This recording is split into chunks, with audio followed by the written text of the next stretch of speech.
Hello everybody, today we will discuss about the hysteresis. When ferromagnetic substance placed in a magnetizing field, the sample get magnetized by the induction. यानी कि जब हम sample को किसी magnetic field में रखते हैं फेरोमैग्नेटिक सब्सटेंस को, तो उसमें मैग्नेट प्रॉपर्टीज़ आ जाती हैं और वो ख़त्म नहीं होती हैं।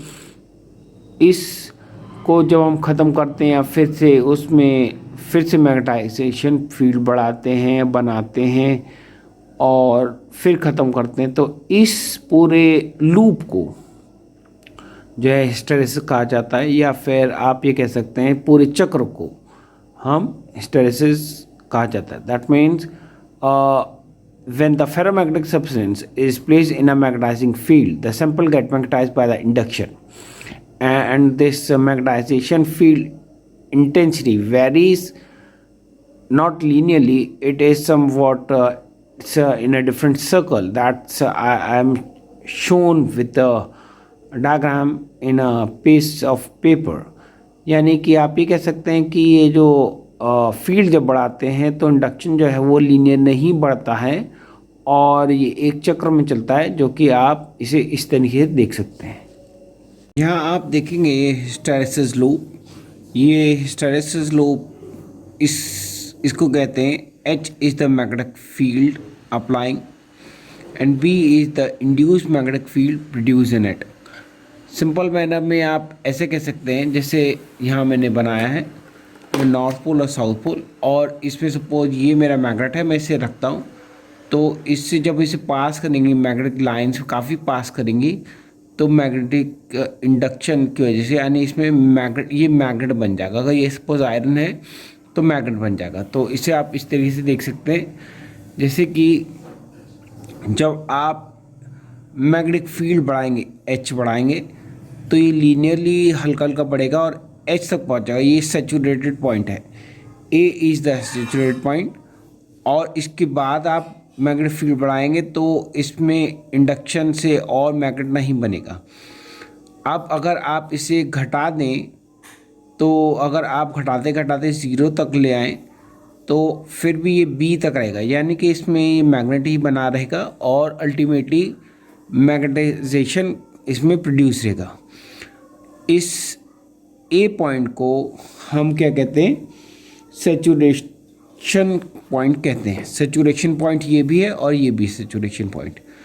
अब आप अगर रिवर्स डायरेक्शन में मैग्नेटिक फील्ड लगाते हैं, जस्ट लाइक ये यहाँ मैंने दिखाया आपको, ये नॉर्थ है और ये साउथ है, और यहाँ अगर सपोज मैग्नेट बना तो ये साउथ बन जाएगा नॉर्थ। तो अब आप ये नॉर्थ बनाएंगे और ये साउथ बनाएंगे, तो इसमें जहाँ साउथ बना था ये नॉर्थ बनने लग जाएगा साउथ, और अल्टीमेटली आपको अगर देखेंगे आप तो मैग्नेटिक फील्ड जब लगाएंगे तो ये सी तक पहुँचेगा, और जब इस सी तक रिवर्स में लगाएंगे तो यहाँ पर मैग्नेटाइजेशन यानी कि ये बी जो है मैग्नेट प्रॉपर्टी इसमें ख़त्म हो जाएगी।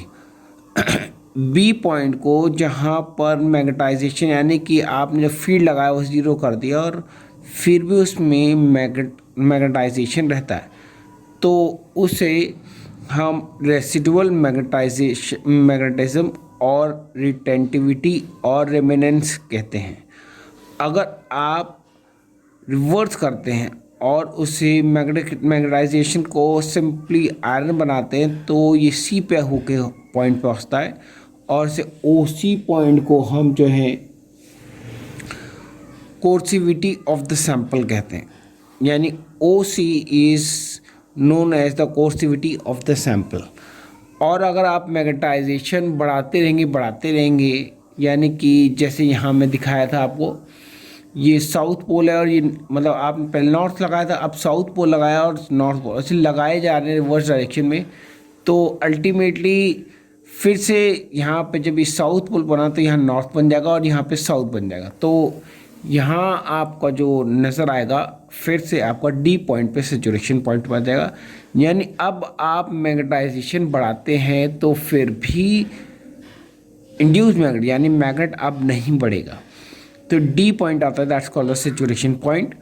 और फिर अगर आप रिवर्स करते हैं, दैट मीन्स यहाँ पे कंडीशन अगर आप देखते हैं किसी नॉर्थ बनाते हैं और इसे साउथ बनाते हैं, तो फिर से वही कंडीशन आती है आपकी, अब इसमें मैग्नेटाइजेशन ख़त्म नहीं होगा और ये ई तक पॉइंट पहुँचेगा।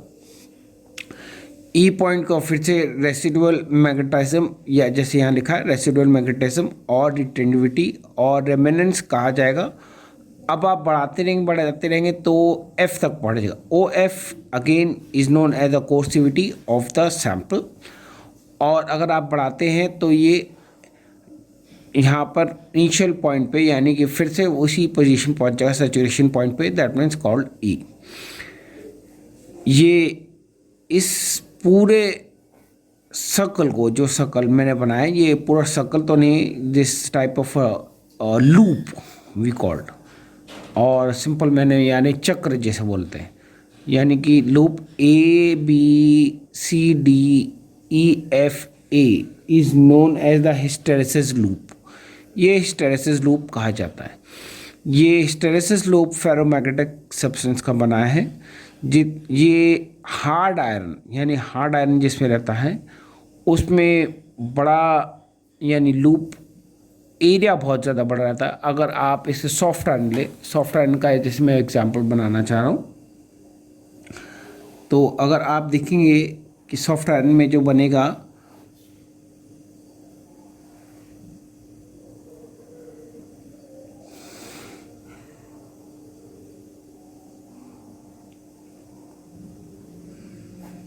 ये पतला बनेगा और एरिया इसमें यानी कि जल्दी से मैग्नेटाइज या डीमैग्नेटाइज होगा। तो इस ये जो है सॉफ्ट आयरन का लिए, सॉफ्ट आयरन, सॉफ्ट आयरन मतलब ये नहीं है कि इतना सॉफ्ट कि लाइक कॉटन। सॉफ्ट आयरन मतलब होता है जैसे नील है, हथौड़े पे मारते हैं, हथौड़े से मारते हैं, जो लोहा मुड़ जाए उसे सॉफ्ट आयरन कहा जाता है। ये हेल्प होता है बनाने के, मतलब सोलोनॉइड बनाने के काम आता है। इस लूप की वजह से, यानी कि हिस्टेरेसिस लूप, सेम कंडीशन जैसे मैंने अभी बनाया था, यहाँ सैचुरेशन पॉइंट, फिर से आपका जो है residual magnetism, again कोर्सिविटी, saturation point, ये सेम रहेगा मगर बस डिफरेंट सैंपल्स के लिए। तो यहाँ जो मैंने बनाया है, ये मूवमेंट जो इसका दिखाया है, इस तरीके से आप दिखाया लूप में, तो इस लूप को हम हिस्टेरेसिस कहते हैं। और इनके अगर मल्टीप्लिकेशन करें, यानी कि B into H, if you take the B into H, B is the induction, magnetic induction, H is the applied magnetic field. इसका जो B into B upon mu naught permittivity, और B upon mu naught mu R, ये dimension आती है। This is a dimension per unit volume. Energy dissipated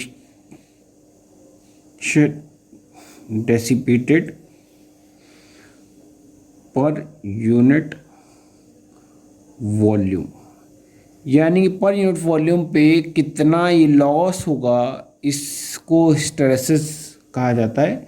यानी कि आप ये कह सकते हैं कि इस लूप से हमारी जो एनर्जी डेसिपेटेड यानी लॉस होती है पर यूनिट वॉल्यूम में, इसे हिस्टेरेसिस लूप कहा जाता है। यहाँ सोर्स तो सोर्स ही होता है, source of EMF, source is the EMF source, और जो लॉस रहता है like a sink is the loss hysteresis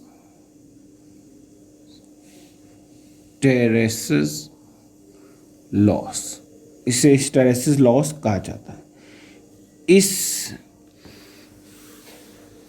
इस लूप के बारे में जब हम पढ़ते हैं तो ये हेल्प करता है इन designing, just like designing of a core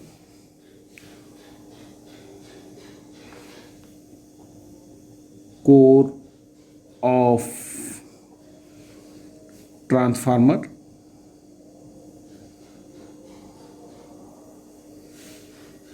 transformers,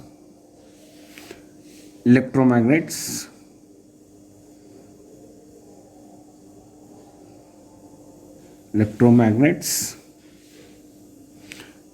और परमानेंट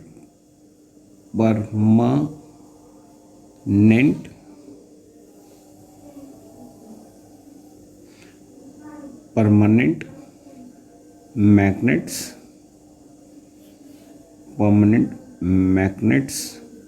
बनाने के काम आता है ये हिस्टैरिसीस लूप।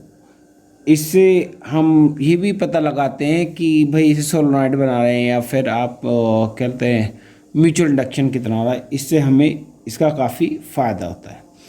मैं एक बार फिर से बता देता हूँ, ये जो है H is the induced magnetic induction है, magnetic induction. This is magnetic induction and this is H is the magnetizing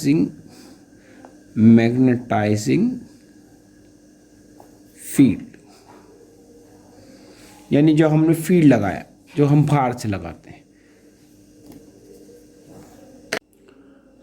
आज के लिए बस इतना ही, और जिन्होंने मेरा चैनल सब्सक्राइब नहीं किया है वो सब्सक्राइब कर दें, शेयर करें और लाइक करें, जिससे कि उन्हें मेरे आने वाले वीडियोस के अपडेट्स मिलते रहें। Thank you.